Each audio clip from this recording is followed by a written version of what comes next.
विस्फोटक हुआ corona, CM Nitish ने बुलाई हाई लेवल मीटिंग। बिहार में फुल लॉकडाउन की तैयारी, सख्त होंगे नियम। नमस्कार, मैं शिवेश झा और आप देख रहे हैं समाचार मिथिला।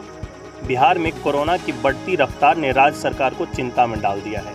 प्रतिदिन 1000 से ज़्यादा नए मरीज मिल रहे हैं, जिसके कारण राज्य सरकार एक बार फिर से पूर्ण लॉकडाउन की तैयारी कर रही है। मंगलवार को सरकार ने आला अधिकारियों की बैठक बुलाई है, जिसमें राज्य में बढ़ते कोरोना के मामलों की समीक्षा होगी और अंतिम तौर पर लॉकडाउन पर सहमति बनाई जाएगी। बिहार में पिछले कुछ दिनों में कोरोना के मामले राज्य स्तर पर तेजी से बढ़े हैं। जून महीने में जहां एक दिन में पॉजिटिव केस मिलने की रफ्तार 200 से 250 थी, उसने जुलाई महीने में रफ्तार पकड़ ली।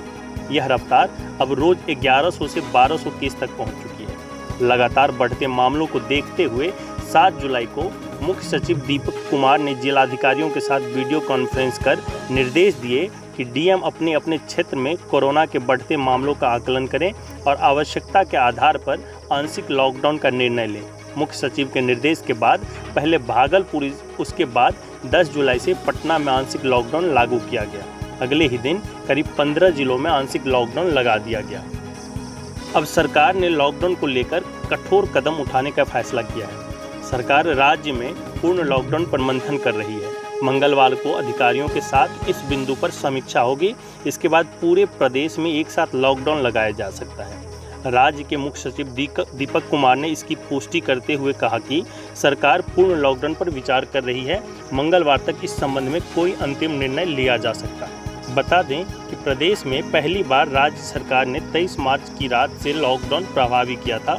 इसके बाद केंद्र सरकार ने राष्ट्रव्यापी लॉकडाउन किया, जिसकी मियाद 2 बार बढ़ाई गई। देश के साथ साथ बिहार में भी 31 मई तक लॉकडाउन रहा। इसके बाद 1 जून से अनलॉक 1.0 और जुलाई से अनलॉक 2.0 प्रभावी किया गया। अनलॉक शुरू होने के साथ ही कोरोना के मामले तेजी से बढ़ने लगे, जिसके बाद प्रदेश के कुछ जिलों में आंशिक लॉकडाउन किया गया, जिसे अब पूर्ण लॉकडाउन में बदलने की तैयारी चल रही है।